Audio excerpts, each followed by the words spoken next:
ఈనాటి ఈ సభకు అధ్యక్ష వహిస్తున్న ప్రొఫెసర్ కాసిం గారు, ప్రత్యేకంగా రాష్ట్ర ముఖ్యమంత్రి ప్రియతమ నాయకులు వారిని సన్మానించాలే.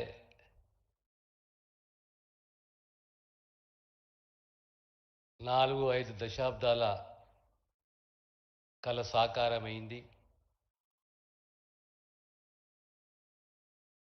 వారి సభకు రావడము, మనము సన్మానించుకోవడము అదృష్టంగా భావిస్తాను. సహచార మంత్రివర్యులు అడ్లూరి లక్ష్మణ్ గారు, పెద్దలు కడియం శ్రీహరి గారు,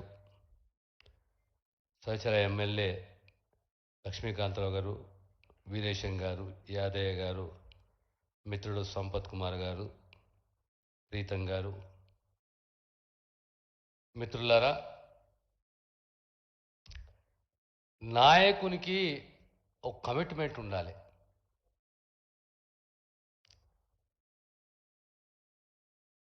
ఆ కమిట్మెంట్ కొరకు ఏ స్థాయికన్నా పోయి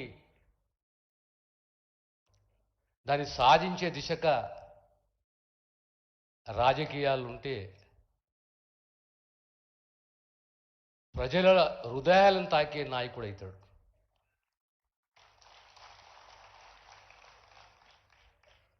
నేను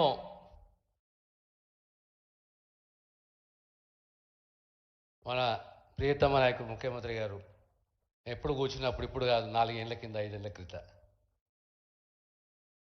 రమణ ఇవన్నీ ఏం లేదు, ఒక్కరిని నయమడరా అంటుండే. నాకు అర్థం కాకపోతుండే. నువ్వు రా ఒక్కనివి అంటే నీ జాతి కావాలి నాకు.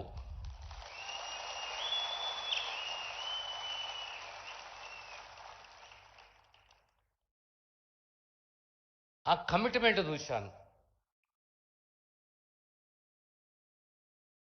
ఆగస్టు 1 11:30-12 మధ్యలో అసెంబ్లీలో నా ఆఫీస్ రూమ్లో కూర్చున్నాను.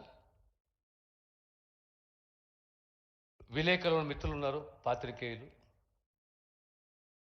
టీవీలో వస్తుంది వార్త, సుప్రీంకోర్టు తీర్పు 6-1 Davinder Singh versus state of Punjab, case filed in 2010. After 14-15 years తీర్పు వచ్చింది. ఒక 5 నిమిషాలు ఆ వార్తను మాకు విలేకరులు చూపెట్టి చూసుకుంటూ కూర్చున్నాను. నేరుగా అసెంబ్లీలోకి పోయి, వారు అసెంబ్లీ లోపల ఉన్నారు, సీఎం గారు ఈ సుప్రీంకోర్టు తీర్పు వచ్చింది. సుప్రీంకోర్టు తీర్పు వచ్చిందా అంటే వచ్చింది. సో మనం స్టేట్మెంట్ ఇస్తున్నాం అసెంబ్లీలో వితిన్ 1 అవర్ అని చెప్పారు.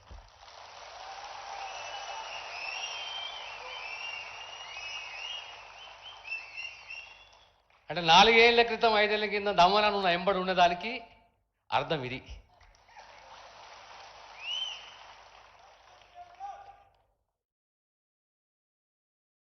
స్టేట్మెంట్ ఇచ్చారు.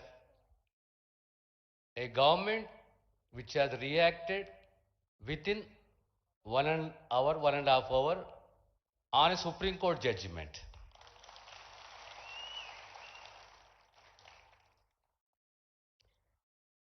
తర్వాత కమిటీలో మళ్ళీ పెద్దలు ఉత్తమ్ కుమార్ రెడ్డి గారిని చైర్మన్గా, నన్ను కో చైర్మన్గా, గౌరవ సహచర మంత్రులు, ఎంపీ వీళ్ళందరినీ నియమిస్తూ సెప్టెంబర్ 12 ఓ కమిటీ ఏర్పాటైంది. కమిటీ అన్ని అభిప్రాయాలు తీసుకొని ఓ 1 మ్యాన్ కమిషన్కు రికమెండ్ చేసింది. ప్రభుత్వం ఇమీడియట్లీ జస్టిస్ షమీమ్ అఖ్తర్ గారిని నియమిస్తూ ఉత్తర్వులు జారీ చేయడం, వారు అన్ని జిల్లాలు పర్యటించడం, అర్జీలు స్వీకరించడం, 82 రోజులలో 199 పేజీల రిపోర్టు ప్రభుత్వానికి ఇవ్వడం. ఆ రిపోర్ట్ని ఇమ్మీడియట్లీ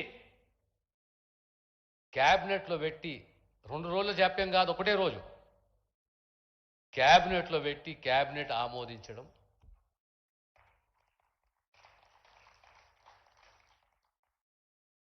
మార్చి 17న అసెంబ్లీలో బిల్లు ప్రవేశపెట్టడం,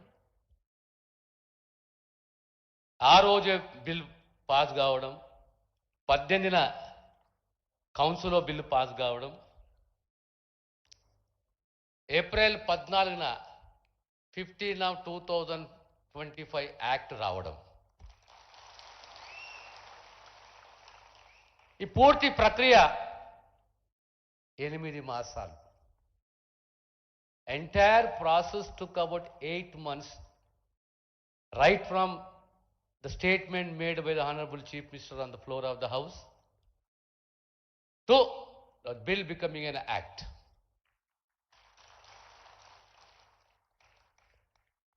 అంటే నాయకునికి కమిట్మెంట్ అనేది ఉండాలి.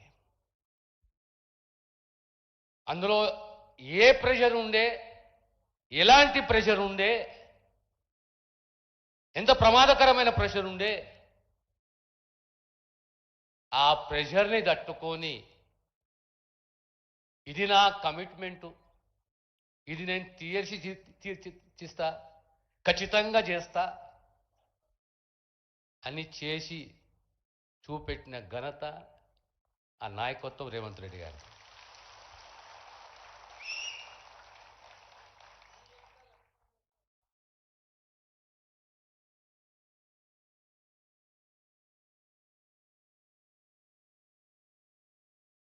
బిల్లు ప్రవేశపెట్టడం నేను అదృష్టంగా భావిస్తాను.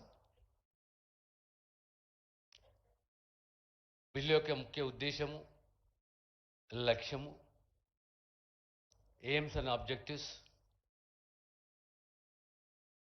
అది నేను అదృష్టంగా భావిస్తాను. ఇదే రకంగా 2013లో సబ్ప్లాన్ చట్టం తీసుకొచ్చాం. ఆనాడు కూడా ఆ కమిటీ చైర్మన్ని,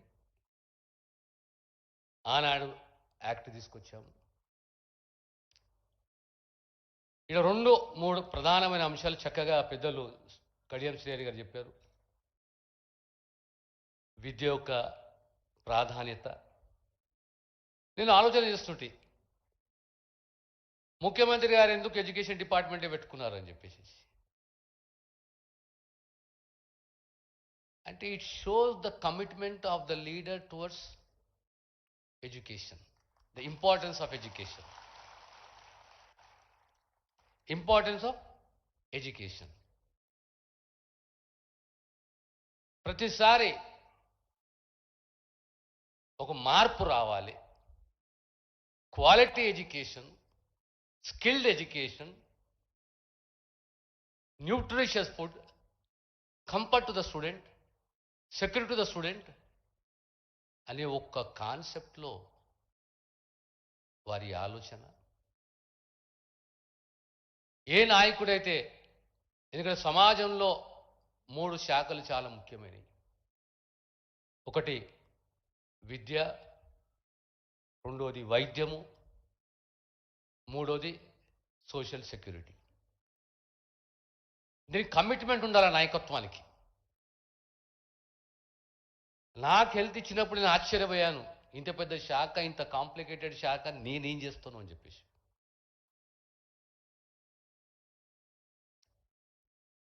ఈ మధ్యలో మళ్ళీ ముఖ్యమంత్రి గారు అంటున్నారు, ఇలా మీకు హెల్త్ కార్డులు వస్తున్నాయి, ఇంకొక వర్గానికి హెల్త్ కార్డ్స్ రావాలి.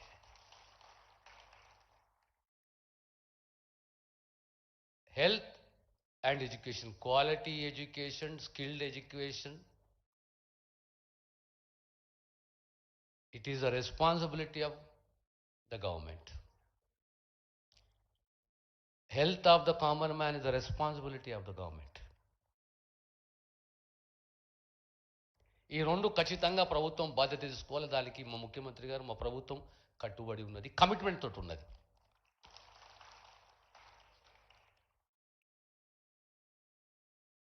ఈ కేటగరైజేషన్ అనేది రెండు కులాల మధ్యల పంచాయతీ కాదు. ఇది let us come out of that hang over.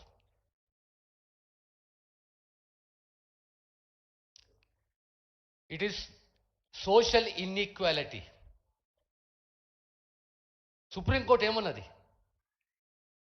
Most disadvantaged communities, most neglected communities should be given the preferential treatment అన్నది. ఇది రెండు కులాల మధ్యలో జరుగుతున్న చట్టమా? కాదు. అది ఈ వర్గమే కానీ ఏబిసిడి రామచంద్రరావు గారు ఇచ్చిన రిపోర్టే కానీ ఇందులో మోస్ట్ నెగ్లెక్టెడ్, మోస్ట్ డిసడ్వాంటేజ్డ్ ఆ కమ్యూనిటీస్కు ఫస్ట్ ప్రిఫరెన్షియల్ ట్రీట్మెంట్ ఇవ్వాలి based on empirical data. It is not against article 14 right to equality. It is not against Article 341 and state has the powers. Justice has to be done, but based on empirical data. ఈరోజు ఆ దారిలో మనం ముందుకు పోయాం. ఈ కులం నాకు శత్రువు, ఈ కులం నాకు మిత్రువు. ఈరోజు డేటా తీసుకోండి మీరు, మెడికల్ కాలేజీ ఈరోజు ఏది అడ్మిషన్, ఇంజనీరింగ్ కానీ, మెడిసినే కానీ, నర్సింగే కానీ, those communities which are completely neglected, వాళ్ళు ఈరోజు ఉస్మానియా మెడికల్ కాలేజ్లో, గాంధీ మెడికల్ కాలేజ్లో, కాకతీయ మెడికల్ కాలేజ్లో వాళ్ళకు సీట్లు వచ్చినాయి. It is on record.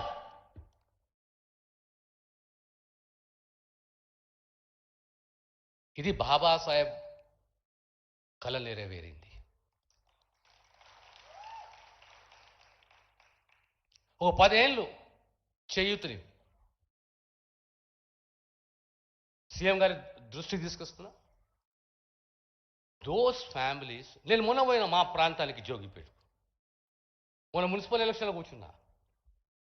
ఒక వర్గము, మాది ఉపకులాల వర్గం గ్రూప్ వాళ్ళకు వచ్చింది. వాళ్ళతో కూర్చొని మాట్లాడి అడిగినా నేను, అరే ఇట్లా మీ గ్రూప్ వన్లోకి వచ్చిర్రు, ఇట్లా వర్గీకరణ అయింది, మీ పిల్లలు ఏం చదువుతున్నారు అంటే, మా పిల్లలు 10 తర్వాత ఏం చదువుతలేరు సార్ అంటే, వర్గీకరణ ఏంటి సార్? ఆ స్టేజ్లో ఉన్న ఈరోజు కుటుంబాలు, కొన్ని కులాలు. It is the fact. Let us come out of that hang over గా, దట్ నాకు వీడు శత్రువు, వీడు నాకు మిత్రువు అని కాదు. ఎస్, ఇన్ఈక్వాలిటీస్ అయినాయి, జరిగినాయి, పోరాడినాము. ఈ పోరాటం ఈరోజు కాదు, 3 దశాబ్దాలు కాదు, ఆల్మోస్ట్ 60 years. ఇది 65 సంవత్సరాలు. స్వాతంత్రం వచ్చి 78 ఏళ్ళు అయితే ఈ పోరాటం ఆల్రెడీ, ఈ డిస్క్రిమినేషన్, ఈ ఎక్స్ప్లాయిటేషన్, ఈ ఇన్ఈక్వాలిటీ అనేది లాస్ట్ 60 years నుంచి పెరిగింది కానీ తగ్గలేదు.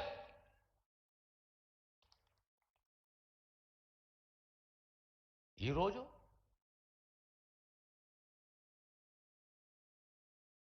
ఎంత చక్కని రిపోర్టు షబీమ్ అఖ్తర్ది, purely based on empirical data. ఏ ఉపకులం వారి ఆర్థిక, సామాజిక, educational, employment,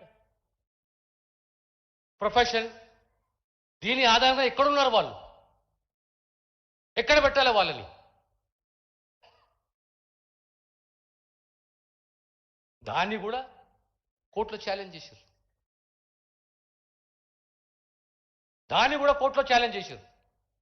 People who believe in Baba Saheb Ambedkar, people who believe in the ideology of Baba Saheb Ambedkar, people who say Jai Bhim, ఇలాంటి కాన్స్పిరసీలు జరిగినాయి. లక్కీలీ కోర్టు స్టే ఇవ్వలేదు. ఈరోజు admissions, ఆ రోజు ముఖ్యమంత్రి గారు on the floor of the house announced, ఈ రోజు నుంచి నోటిఫికేషన్స్ రావు, ఏ రోజైతే చట్టం చేస్తామో ఆ రోజు నుంచి నోటిఫికేషన్స్ వస్తాయి. ఆ నోటిఫికేషన్లలో ఖచ్చితంగా ఈ వర్గీకరణ ఉంటుంది, ఈ కేటగరైజేషన్ ఉంటుంది, గ్రూప్ ఏ, గ్రూప్ 2, గ్రూప్ 3 ఇవి ఉంటాయి అన్నారు. అదే పద్ధతి పాటించినాం. డిపార్ట్మెంట్లో కొద్దిగా ఇబ్బందులు ఉన్నాయి. ప్రమోషన్స్ కావాలి. Yes, will examine it definitely. ఇవాళ మీకు ఎంప్లాయ్మెంట్ కేటగరైజేషన్లో, అడ్మిషన్స్ కేటగరైజేషన్లో ఎవరు ఆస్తి వాళ్ళు తీసుకోలేదు. కానీ నా ఆర్థిక స్థితిగతులు ఏంటి? నేను ఒక గ్రామంలో ఉన్నాను. నా ఫ్యామిలీ, నా తల్లి, నా తండ్రి, నా చెల్లెలు, నేను. నా పరిస్థితి ఏంది? నేను ఇల్లు కట్టుకోలేని పరిస్థితి. నా బస్తీ పరిస్థితి ఏంది? నా ఇంటి పరిస్థితి ఏంది? నా ఆర్థిక పరిస్థితి ఏంది? నేను ప్లాట్ కొనే పరిస్థితుల్లో లేను, ఇల్లు కట్టుకునే పరిస్థితుల్లో లేను. నా కొడుకు పాలిటెక్నిక్ చేసి ఉన్నాడు, వానికి ఉద్యోగం దొరకలేదు. దానికి సొల్యూషన్ ఏంది? ఒక sub plan. Those family should be targeted. One time investment. ఈ రకంగా అడ్మిషన్స్, ఎడ్యుకేషన్, ఎంప్లాయ్మెంటు అంటే ప్రతి ఒక్కటి ప్రభుత్వంలో రాదు. స్కిల్ కావాలి. ఈరోజు స్కిల్ యూనివర్సిటీ ఏర్పాటు చేశారు ముఖ్యమంత్రి గారు. గతంలో ఎవరు కూడా ఆలోచన చేయలేదు. నైపుణ్యంతో కూడిన విద్య. మీ అందరితో ఒక్క విన్నపం, ఇది వర్గీకరణ కాదు. February 4th నాడు సీఎం గారు స్టేట్మెంట్ ఇచ్చారు. He has declared on that day, February 4th is a social justice day.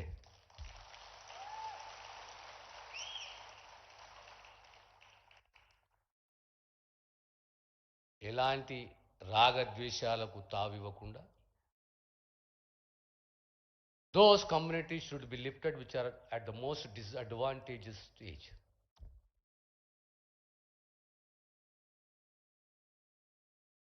అద్వేషాలకు పోకుండా social justice. What is the definition of social justice? సామాజిక న్యాయం అని మాట్లాడతామే.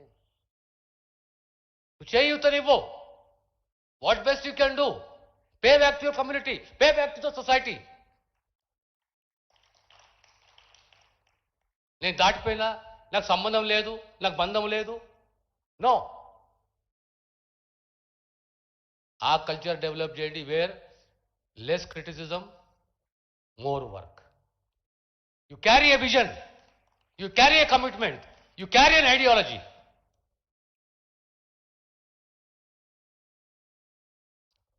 And pay back to the society. ఆ దిశగా మనం ప్రయత్నం చేయాలి, కృషి చేయాలి. నేను ఈరోజు కూడా చెప్తున్నాను, జీవితంలో ఈ అంశం పైన ముఖ్యమంత్రి గారు చాలా ధైర్యస్తుడు. ఇది పొలిటికల్ థింకర్. ఆనాడు 4 ఏళ్ల కింద, 5 ఏళ్ల కింద చెప్పిన మాట ఈరోజు ఎంత ప్రాక్టికల్గా, ఎన్ని ఇబ్బందులు, ఎంత ప్రెషరు తట్టుకొని మళ్ళీ దామన లాంటి వాళ్ళ ముందు పెట్టి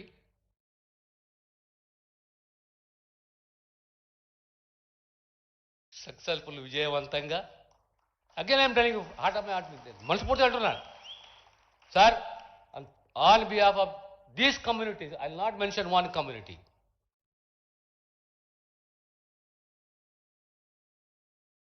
అంటే నేను ఎప్పుడు కూడా నేను మాదిగని అని చెప్పుకోను. నేను 74లా జగజీవనం కాలేజీ పెట్టిన మా అయ్య. ఎప్పుడు? 74లా. నేను చరిత్ర చెప్పుకోను, కానీ I have a commitment because I'm Born in that. I have a commitment and I am proud of my Chief Minister.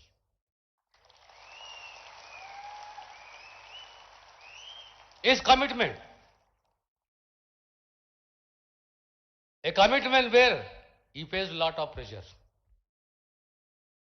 but he stood the ground.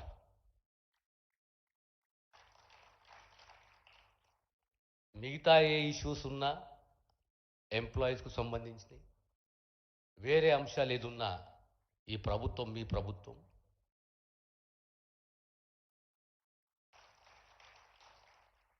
మీ శ్రేయోభిలాషులు వీఆర్ ఏ ఫ్యామిలీ అందరం కలిసికట్టుగా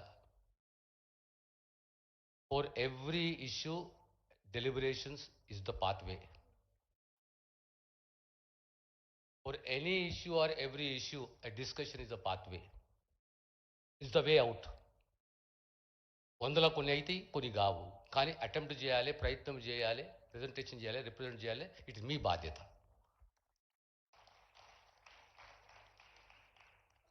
ఈరోజు మరొకసారి ముఖ్యమంత్రి గారికి హృదయపూర్వక ధన్యవాదాలు తెలియజేస్తూ అంటే I don't go in to the history, I don't want to mention it. And as a kid, I used to watch my father. As a kid, 5 years old kid, 8 years old kid, studying and going to school. వారు ఆ రోజులలో ఇద్దరో ముగ్గురో కూర్చొని think tank కూర్చొని ఆలోచన చేస్తుండే ఎట్లా ఎట్లా ఎట్లా ఎదుర్కోవాలి, ఎట్లా పైకి రావాలి అని చెప్పేసి. 74లో జగ్జీవనరామ్ కాలేజ్,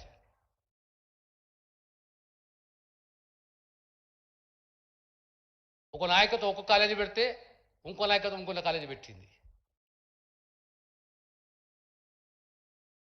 ఈరోజు నాలాంటి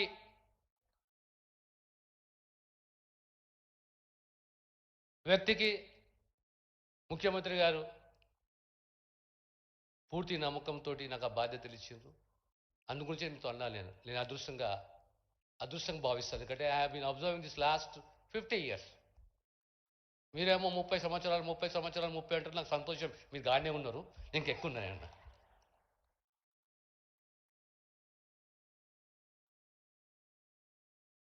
మీ అందరి మరొకసారి కృతజ్ఞతలు ధన్యవాదాలు తెలియజేస్తూ సెలవు తీసుకుంటాను. ధన్యవాదాలు సార్.